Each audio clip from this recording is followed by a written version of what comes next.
미국의 남부 도시에 있었던 일입니다. 나이가 많으신 할머니 권사님 돌아가실 때 아들들이 4명 있었대요. 근데 할머니 권사님 돌아가시면서 미국 사람들은 죽기 전에 인사하잖아요. 우리도 인사하지만 임종하기 전에 큰아들부터 넷째까지 다 부르는 겁니다. 첫째 아들 불러서 딱 얘기하는데 큰애한테 누구누구야 그러면서 나에게 굿나잇 키스를 해주렴. 기억나십니까? 큰아들이 굿나잇 하면서 키스했어요, 엄마한테. 둘째를 불렀습니다. 둘째도 엄마가 얘기합니다. 둘째야, 너도 나에게 굿나잇 키스를 해주렴. 그래서 둘째도 키스했어요. 그리고 들어갔죠. 셋째도 똑같이 했습니다. 넷째가 앤디인데 앤디를 불러서 앤디야, 앤디가 왔어요. 너는 나에게 굿바이 키스를 해야 된다. 넷째가 아니 엄마 형들은 다 굿나잇인데 왜 나만 굿바이입니까? 물어보니까 엄마가 얘기하는 거예요. 야, 네 형들은 내가 교회 가라고 할 때 가고 예수 그리스도를 믿으라고 할 때 다 믿지 않았니? 교회 다니면서 은혜도 받고 성령도 체험하고 다 그렇게 살았지 않았니? 너는 어떠니? 교회 가라는데 그렇게 가지 않고 예수님이 구원자라는데 받아들이지도 않고 하나님이 어디 있냐고 네가 말하지 않았니? 엄마는 지금 죽으면 천국에 갈 건데 형들은 나중에 다시 만날 거야. 믿음을 가졌으니까. 그러니까 굿바이가 아니라 굿나잇이지. 근데 너는 어떻니? 너는 믿지 않았으니까 너는 굿바이가 될 것 같구나. 그래서 앤디가 그 자리에서 막 울면서 엄마 나도 예수 믿을게요. 그러면서 예수 믿는 사람이 됐다는 거예요. 여러분, 다 우리는 누군가의 아들, 딸들이고 누군가의 부모님들이죠. 한 가족을 이루고 살아가잖아요. 가족을 이루고 살아간 사람들이 마지막 이 세상 떠날 때 남겨진 가족들에게 굿나잇 하고 가야 됩니다. 야, 너는 굿바이야. 이러면 안 되는 거예요. 그것을 놓고 평생의 기도 제목을 삼아야 됩니다. 우리 자녀들을 위해서 예수 믿는 사람, 잘 믿는 사람, 하나님의 성령을 경험한 사람, 구원의 확신을 가진 사람 되게 해달라고 간구하시기를 바랍니다. 또 부모님들이 안 다니면 부모님들 위해서 기도해야죠. 부모님이 우리 엄마 아빠가 하나님 어떻게든지 예수 믿는 사람 되게 해주십시오. 그래서 우리 엄마 아빠도 천국에 가고 나도 나중에 천국에서 다시 만나서 영원한 생명, 영원한 기쁨을 누리는 우리 가정이 되게 해주십시오. 저와 여러분이 그렇게 다 기도하는 성도들이 다 되시기를 간절히 소망합니다. 근데 그렇게 마지막에 나중에 천국에 가서 영원한 하나님 나라에서 다시 만나고 영생을 누리는 성도가 되려면, 그러면 지금 현재에서부터 하나님의 나라를 이루어야 됩니다. 여러분 성경 보면 특별히 복음서 있죠. 복음서 마태, 마가, 누가, 요한복음에 예수께서 말씀하신 내용들 쭉 들여다보면 예수님의 근본적인 주제가 뭡니까? 하나님의 나라예요. 하나님의 나라. 맨 처음에 여러분 마가복음 1장 15절에 여러분 복음서가 사실은 마태복음부터 나오지만 기록된 순서를 보면 마가복음이 맨 처음 쓰였어요.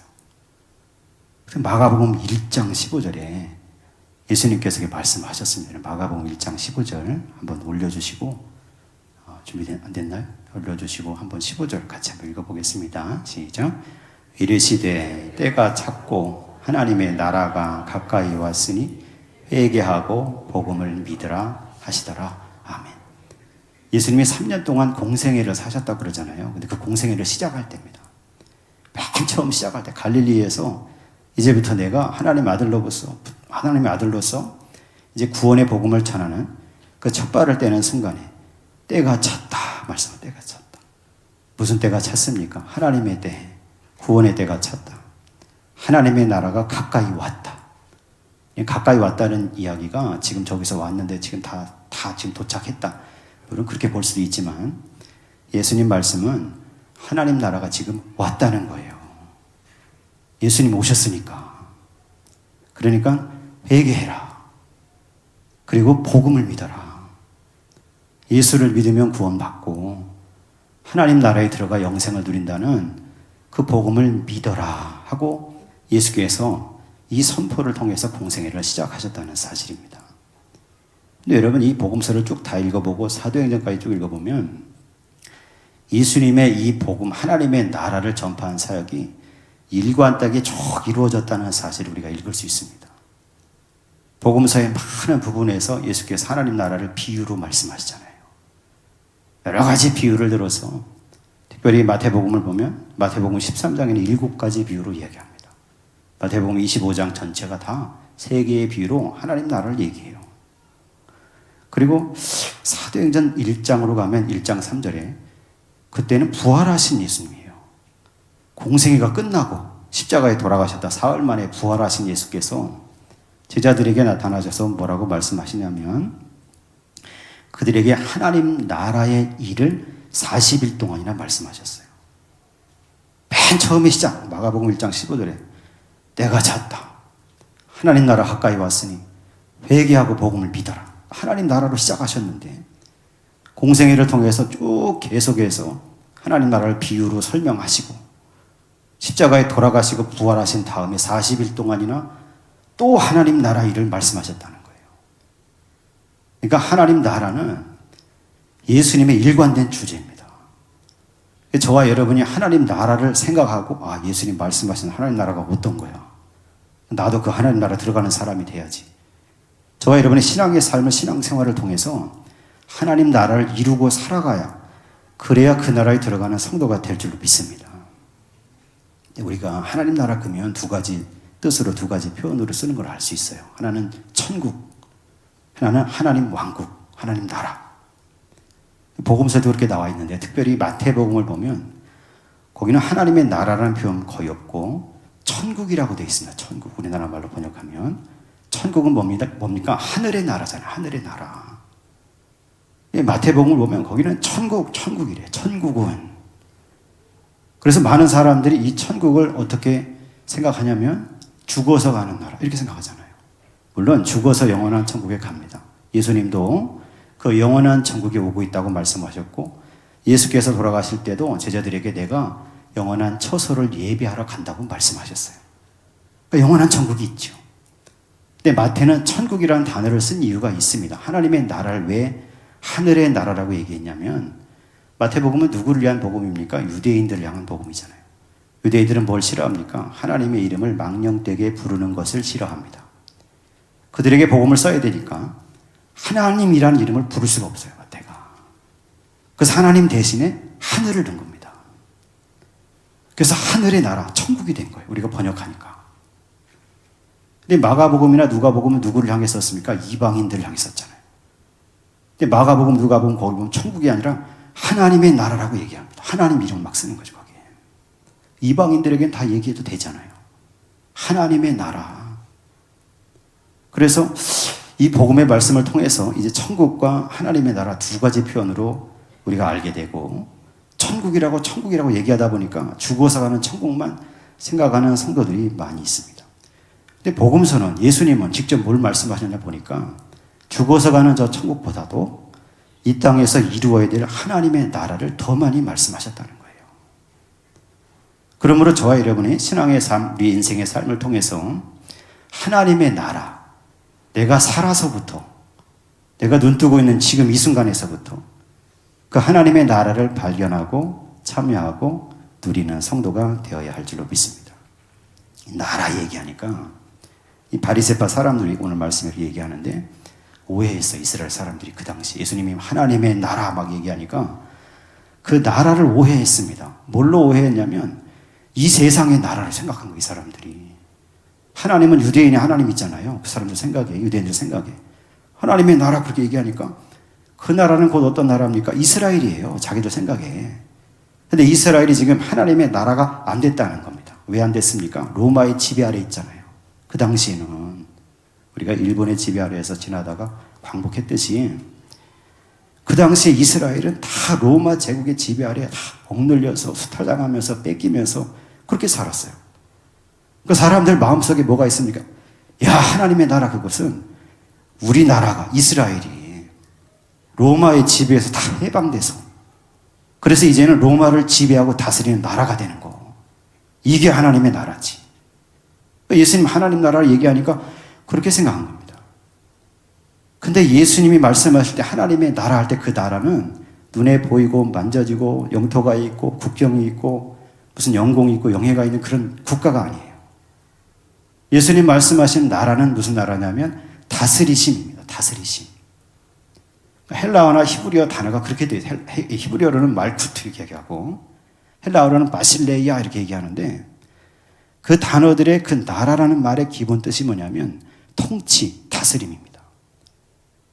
그러니까 예수님 말씀하신 하나님의 나라는 뭐냐면 하나님이 다스리심이 이루어진 곳. 하나님의 다스리심이 나에게 이루어졌으면 내가 하나님의 나라가 된 겁니다. 하나님의 다스리심이 우리 교회에 다 임재해서 하나님 우리 교회에 하나님 다스리심이 이루어졌으면 우리 교회가 하나님 나라가 된 거예요. 아니 진짜 우리 나라가 또 이스라엘이 하나님의 다스림 속에 딱 있으면 그 나라 자체가 하나님 나라가 된 거죠. 예수께서 말씀하신 나라는 다스리심이에요. 오늘 저와 여러분이 간구해야 되는 건 뭐냐면 하나님 나를 다스려 주시옵소서. 내가 하나님의 나라가 될 수 있도록 하나님 나와 함께 하여 주시옵소서. 저와 여러분이 그 하나님의 나라의 그 다스리심을 받아 누리고 살아가는 성도들 되시기를 간절히 소망합니다. 말씀해 보니까 바리새인들이 그 생각을 하면서 예수님께 물어본 겁니다. 그래서 예수님께서 이렇게 대답하신 거죠. 여러분 누가복음 17장 20절 21절 우리 본문의 말씀 다시 한번 읽어보겠습니다. 20절 21절입니다. 바리새인들이 하나님의 나라가 어느 때 임하나이까 묻거늘 예수께서 대답하여 이르시되 하나님의 나라는 볼 수 있게 임하는 것이 아니요 또 여기 있다 저기 있다고도 못하리니 하나님의 나라는 너희 안에 있느니라. 아멘. 이게 하나님의 나라입니다. 지금 예수께서 말씀하신 나라. 바리새인들은 언제 이스라엘 나라가 우리나라가 로마에서 해방돼서 그런 메시아로서 언제 예수님 당신이 설 겁니까? 언제 엄청난 군사력을 일으켜서 정치 능력으로 그 로마의 황제를 다 무찔러버리고 군대를 다 몰아내버리고 이스라엘을 이 땅을 다스리는 나라로 만들 겁니까? 이렇게 생각하면서 바리새파 사람들이 그 나라가 언제 이루어집니까? 물어봤는데 예수께서는 그게 아니라 하나님 나라는 눈으로 볼 수 있게 임하는 나라가 아니고 여기 있다 저기 있다 말할 수 없다는 겁니다. 하나님의 나라는 너희 안에 있다는 거예요. 너희 안에. 여러분 저와 여러분 안에 지금 하나님의 나라가 있다는 사실을 믿으시기를 바랍니다. 너희 안에 있다. 헬라어로 엔토스 히몬 이렇게 얘기하는데 너희 안에라는 말을 여러분 잘 생각해 곰곰이 묵상해 보면 이 말이 세 가지로 해석이 돼요. 그 첫 번째는 뭐냐면 너희 안에 있다고 했으니까 나의 마음 안입니다. 여러분의 마음 안에 하나님 나라가 있다는 거예요. 예수님은. 언제? 하나님의 말씀에 다스림 받을 때. 그렇잖아요. 내가 하나님 말씀을 읽다가 은혜 받을 때 있잖아요. 하나님 말씀에 내가 다스림을 받아요. 어떤 사람은 막 기도하다가 어떤 사람은 찬송하다가 성령의 역사 속에서 하나님의 다스리심을 받습니다. 그때 나는 하나님 나라가 이루어졌어. 내 속에. 그러니까 너희 안에 있다는 거예요. 근데 두 번째 뜻이 있어요. 두 번째는 뭐냐면 너희 안에라고 했으니까 나만 아니라 오늘 저와 여러분이 모여있는 이 모임 안에 교회 안에 공동체 안에 그 속에 하나님 나라가 있다는 겁니다. 여러분 이 사실을 믿으시기를 바랍니다. 우리의 모임 안에서 저와 여러분이 모여 이룬 이 교회 안에서 하나님의 나라가 발견된다는 거예요. 누구를 통해 발견됩니까? 특별히 하나님의 말씀에 다스림 받아서 봉사하는 사람, 헌신하는 사람, 섬기는 사람, 하나님의 성령에 다스림 받아서 은혜 가운데 막 찬송하는 사람, 우리 최희 청년 찬양했듯이 막 하나님을 찬송할 때 거기 하나님 나라가 발견되는 거예요. 막 어떤 사람, 어떤 집사님이, 장로님이 우리 어디가 위장로님 막 더울 때도 나가서 막 이렇게 막 교통 막 정리하시고 앞에 주차 관리하시고 막 그걸 보면 거기 하나님 나라가 보이는 거예요. 어떤 사람 막 더운데 주방에 가서 막 열심히 설거지도 하고 봉사도 그렇게 하잖아요. 그 모습을 볼 때 나도 모르게 하나님 나라 거기 보이는 거예요. 그때 뭘 해야 됩니까? 거기에 참여해야 되는 겁니다. 저와 여러분이. 그 하나님의 나라가 우리 교회 안에 있다는 거예요. 서로의 모임 가운데, 헌신 가운데, 봉사 가운데 너희 안에 하나님 나라가 있다는 거예요.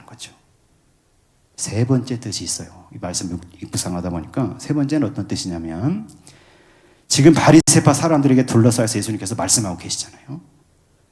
너희들 안에 누가 계십니까? 예수 그리스도가 계시잖아요.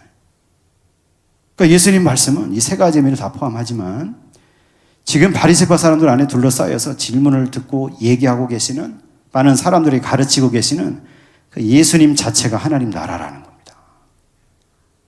그러니까 저와 여러분이 누구를 붙들어야 됩니까? 예수 그리스도를 붙들어야 됩니다. 왜? 그분이 하나님의 나라이시기 때문이에요. 그분을 통해서 하나님의 다스리심 통치가 이루어지기 때문입니다. 오병이어의 사건 기억하시죠? 그때 하나님 나라가 이루어졌어요. 이스라엘에. 그 사건을 저는 묵상하고 생각할 때마다 하나님의 나라를 생각합니다. 완벽하게 이루어졌어요. 거기에 수만 명 되는 사람들이 모여 있는데 거기에 예수 그리스도께 보리떡 5개 물고기 2마리 딱 붙잡고 하늘을 향해서 감사기도 하실 때 그때 그 예수 그리스도 하나님 나라였고 그 예수님의 간구를 따라서 그 보리떡 5개 물고기 2마리가 나누어져 가는 그 모임 가운데 하나님 나라가 임했습니다. 그 예수 그리스도가 하나님 나라라는 거예요. 오늘 저와 여러분이 이 하나님의 나라를 우리의 현재의 삶 속에서 이루고 누리고 참여하고 그 나라 속에 주시는 참된 은혜를 받아 살아가는 그런 성도들이 다 되시기를 간절히 소망합니다. 예수께서 비유로 말씀하실 때 이 하나님의 나라, 그러니까 미래에 가는 나라가 아니라 지금 현재 여기서부터 누리는 지금 현실의 삶에서부터 누리는 믿는 사람의 삶 속에서부터 누리는 그 하나님 나라를 말씀하시면서 비유로 말씀하신 중에 2가지 비유가 있죠. 겨자씨 비유, 누룩 비유입니다. 하나님의 나라는 어떤 사람이 밭에 갖다 심은 겨자씨 한 알 같다는 겨자씨 한 알. 여러분이 한 알에 주목하셔야 돼요. 한 알. 겨자씨 보셨나요? 가장 작은 씨예요. 근데 이 겨자씨 한 움큼도 아니고 한 부대도 아니고 겨자씨 한 알 같다는 거예요. 하나님 나라는. 그 한 알을 밭에다 심으면 그것이 자라서 이제 나무가 된다는 거예요. 나무가 돼서 그보다는 몇백 배, 몇천 배 큰 새들도 다 와서 거기 깃들이면서 쉬게 되는 그런 나무가 된다는 거예요. 그게 하나님 나라라는 겁니다. 예수님께서. 이게 무슨 얘기입니까? 우리가 살아가면서 예수 믿는 사람이 생기잖아요. 오늘 저와 여러분이 다 겨자씨 한 알 같은 존재라는 거예요. 오늘 저와 여러분이 예수 믿고 내가 예수 그리스도를 인정해서 내 심령 속에 내 마음 속에 너희 속에 하나님 나라가 있다고 했으니까 성령을 통해서 하나님의 다스림을 받는 사람이 되면 밭에 심겨지는 겨자씨 한 알 같은 사람이 된다는 겁니다. 그것이 자랍니다. 씨앗의 특성이 있죠. 그건 뭡니까? 생명력이 있다는, 생명이 있으니까 자라는 거죠. 자랐으면 어떻게 됩니까? 새들도 와서 깃들일 수 있는 쉼터가 돼요. 저와 여러분이 예수 믿고 우리가 한 알처럼 자라나서 우리의 모임과 교회와 공동체가 하나님 나라를 이루고 이제 거기에 새와 같은 사람들이 와서 앉아서 쉴 수 있고 거기서 먹을 수 있고 거기서 마실 수 있고 그래서 그 사람도 하나님 나라의 일원이 되게 하는 거. 여러분 이것이 하나님 나라의 속성이라는 겁니다. 누룩도 마찬가지. 누룩 비유로 말씀하실 때 여자가 갔다가 가루 서말 속에 갖다 넣어 전부 부풀게 한 누룩과 같다. 하나님 나라가. 누룩은 보이지도 않잖아요. 근데 그딴 것들이 가루 서말, 밀가루, 샘, 서말이 다 부풀어서 다 올랐다는 거예요. 마찬가지로 저와 여러분이 예수 그리스도의 사람 가운데 하나님의 다스리심 받는 성도가 돼서 나의 현실의 삶에서부터 내가 하나님 나라, 하나님 다스림 받는 성도가 되면 그 사람들이 모여서 이룬 교회가 하나님의 나라가 되고 그 교회를 통해서 하나님의 역사가 일어나면 부풀어지는 것처럼 우리 장로님 기도하신 것처럼 이 속에서 부흥의 역사가 나타나고 그 모임을 통해서 많은 다른 사람들도 안식과 쉼과 구원과 영생의 자리에 들어가는 그런 모임과 교회가 된다는 말씀입니다. 저와 여러분이 이 믿음으로 우리의 신앙생활을 해야 될 줄로 믿습니다. 그러므로 하나님의 나라는 발견해야 됩니다. 발견해야 돼요. 하나님 말씀 속에서 발견해야 됩니다. 찬양 속에서 발견해야 됩니다. 교회의 신앙생활하는 다른 믿음의 형제 자매들을 통해서 발견해야 됩니다. 발견했으면 거기서 끝나는 게 아니에요. 그 다음에 참여해야 돼. 참여. 나도 저렇게 살아야지. 나도 이 말씀대로 살아야지. 나도 하나님의 다스림 받고 살아야지. 참여하는 겁니다. 참여하면 그때부터 내가 하나님 나라를 누리는 성도가 된다는 거죠. 이것을 위해서 반드시 해야 되는 게 있습니다. 그게 뭐냐면 요한복음 3장의 니고데모가, 유대인의 관원이었던 니고데모가 밤중에 예수님 찾아와서 예수님과 대화할 때 예수께서 니고데모에게 분명하게 말씀하셨습니다. 네가 물과 성령으로 다시 태어나지 않으면 하나님의 나라를 볼 수도 없고 들어갈 수도 없다. 다시 태어나야 되는 거예요. 이거는 물과 성령으로. 물은 뭡니까? 회개의 세례를 말하는 거죠. 예수를 믿는 믿음을 말하는 거. 믿음으로 내가 회개하면서 세례를 다 받고, 그 다음에 성령으로 그렇게 내가 예배 드리면서 말씀 읽으면서 찬송하면서 신앙생활을 하다 보니까 하나님의 성령의 세례를 받은 거예요. 그리고 났더니 이제는 그 다음에 나의 인생이 어떻게 되냐면 다시 태어난 사람이 된 겁니다. 니고데모는 그걸 알지 못하니까 뭐라고 물어봅니까? 어떻게 다시 태어납니까? 내가 태어났는데 엄마 뱃속에 다시 들어갔다가 나옵니까? 물어보잖아요. 근데 예수는 그게 아니라 성령으로 된 사람은 그렇게 얘기하시잖아요. 성령으로 거듭난 사람은 엄마 뱃속에 다시 들어가는 게 아니고 나오는 게 아니고, 성령으로 거듭난 사람은 그 이후의 인생의 삶의 목적과 가치관이 바뀐 성도라는 거예요. 뭘로 바뀌었습니까? 그전에는 내가 세상의 물질에 집착했으면 이제는 하나님의 나라를 생각하면서 예수 그리스도의 사랑, 하나님의 긍휼의 사랑에 집착하는 사람이 되는 거예요. 이전에는 내가 세상에 살면서 명예와 권세에 집착하던 사람이 됐으면 이제는 하나님의 은혜 가운데가 의롭게 살고 공의롭게 살고 그렇게 의롭게 살아가는 삶을 동경하는 사람이 된 겁니다. 이전에는 내가 세상의 즐거움과 쾌락과 이걸 쫓아 살아갔다면 이제 성령으로, 물과 성령으로 거듭난 성도는 그게 바뀌었어요. 이제 하나님의 거룩하심을 따라서 어떻게 하면 하나님의 거룩하심을 닮아갈까, 여기에 집착하며 살아가는 성도가 된다는 겁니다. 오늘 예배드리는 저와 여러분이 이 하나님의 나라를 물과 성령으로 거듭난 성도로서 발견하고 참여하고 누리는 그런 성도들 되시기를 간절히 소망합니다. 그래서 예수께서 말씀하신 것처럼 하나님을 목숨처럼 사랑하고 이웃을 내 몸처럼 사랑하는 성도가 되고, 또 예수 그리스도처럼 내가 너희를 사랑한 것처럼 너희도 서로 사랑하라 말씀하신 그 사랑의 사람이 되고, 으뜸이 되려거든 종이 되라고 말씀하신 것처럼 내가 먼저 낮추어 섬겨주는 성도가 될 줄로 믿습니다. 그렇잖아요. 내가 나를 비우고 예수님처럼. 예수님은 다 비우신 분이잖아요. 하나님의 아들이신데 이 땅에 육신을 입고 오셨고 오셔서 십자가 지고 돌아가셨잖아요. 그 모든 것을 비워놓으신 예수 그리스도처럼 우리도 하나님의 나라를 생각하면서 발견하고 참여하고 드리는 성도가 되려면 나를 내려놓고 비우고 낮아져서 섬기는 성도로 우리 인생을 살아가야 될 줄로 믿습니다. 예전에 말씀드렸죠. 어떤 권사님 너무 인생이 힘들어서 그냥 나를 데려가십시오. 나 죽었으면 좋겠습니다. 하나님 나라 그냥 데려가십시오. 기도를 그렇게 했다는 거예요. 하나님 날 좀 데려가십시오. 난 너무 힘듭니다. 뭐가 힘들었는지 모르겠어요. 근데 그래 천사가 얘기했대잖아요. 와서 찾아와서 야 좋다. 하나님 네 기도를 들으셨다. 데려갈 거니까 그 전에 할 일이 있다. 먼저 너의 집안을 잘 정리하도록 해라.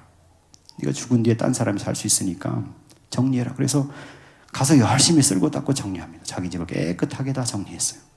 그러고 나서 하나님께 하나님 이제 됐나요? 날 좀 데려가시죠. 그랬더니 또 천사가 나타나서 얘기합니다. 야, 너 정원에 풀이 저게 뭐냐? 풀 좀 뽑아라. 정원에 정원수를 다 관리하고 네 집 밖에 있는 거 모든 거 다 정리해라. 너 떠나면 다른 사람 살아야지 않겠니? 그래서 나가서 다 정리했다는 거예요. 전부 다. 하나부터 열까지 다 깨끗하게 다 닦고 쓸고 다 정리하고 나서 또 와서 하나님께 물음. 이제 됐습니까? 날 데려가시죠. 그랬더니 그때 천사가 또 얘기합니다. 야, 네 문 밖에 보니까 배고파서 굶는 사람이 저렇게 많은데 너 오기 전에 저 사람들 배부르게 좀 먹여라. 그리고 너 같이 살고 있는 네 가족들에게 따뜻하게 밥도 지어주고 그들의 빨래도 잘 해주고 하면서 잘 섬겨라. 권사님 가서 그렇게 했다는 겁니다. 날마다 문을 열어놓고 배고픈 사람 오라고 해서 밥 먹여서 보내고 자기 가족들을 위해서 따뜻한 밥 지어서 먹이고 잘 돌보고 잘 돌보는 사람이 됐어요. 그리고 나서 권사님 이제 됐습니까? 날 데려가시죠. 그랬더니 천사가 창문을 열고 자기 집으로 들어오더라는 거예요. 왜 그렇습니까? 그 집이 천국이 됐어요. 저와 여러분의 인생을 살면서 이 권사님처럼 우리 살아가는 삶의 자리를 천국으로 바꾸어 가시기를 바랍니다. 할 수 있습니다. 성령의 은혜를 따라서, 예수님의 말씀을 따라서 저와 여러분이 내가 먼저 하나님의 성령의 다스림 받는 성도로 하나님 나라 이루는 심령이 되시고, 또 우리가 모여 이룬 교회가 하나님의 다스리심 속에 하나님 나라를 이루는 교회가 되시고, 그리고 이제 우리가 살아가는 삶 속에 하나님 함께 하심으로 예수 그리스도를 붙들고 주인 되시고 하나님 나라 되시는 예수 그리스도의 이름으로, 그 믿음으로 구원 영생의 자리, 영원한 천국에도 들어가는 성도들이 다 되시기를 간절히 소망합니다. 오늘도 함께 예배하는 저와 여러분, 주의 은혜의 다스리심을 받으시고 능력의 역사를 따라 살아가는 성도들이 되시기를 예수님의 이름으로 간절히 축원합니다.